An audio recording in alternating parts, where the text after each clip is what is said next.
Ayan mga idol, lilipat na naman ako ng trabaho. Katapos ko lang maghagot.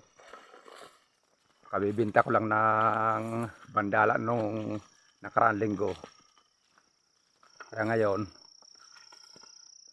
sa kuprahan naman ako pupunta. Kaso lang mga idol, sobrang yung mura yung kupra. Pero wala naman tayong magagawa.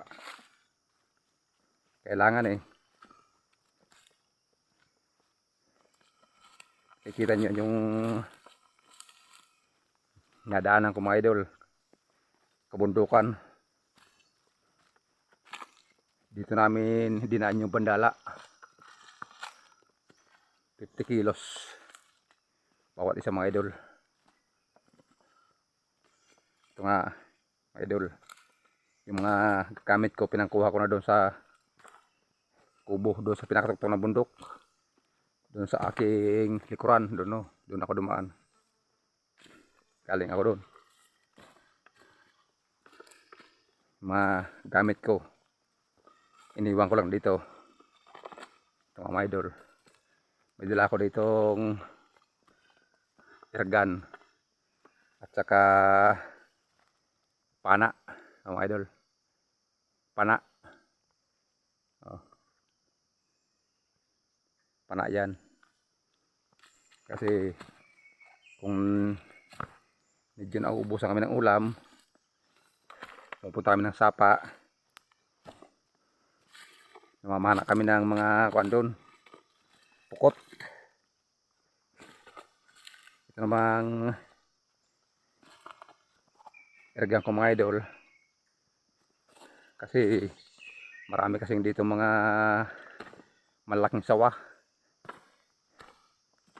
Kung sakasakali naman medyo hahabulin ako, siyempre proteksyon ko to.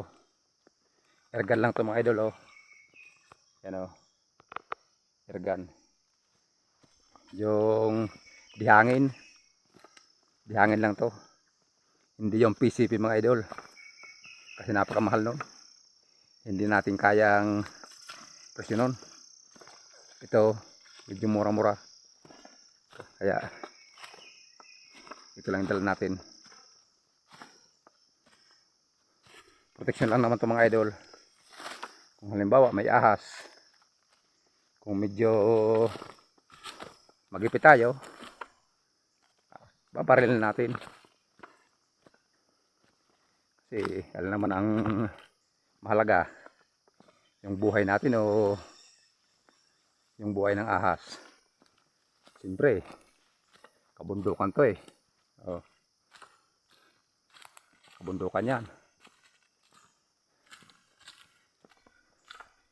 Pupunta ko dun sa kuprahan ko. Kikita nyo yung nalakaran ko. At kabundukan to mga idol. Sa mga nanonood mga idol, maraming salamat sa inyo sa walang sawang pagsubaybay sa aking vlog.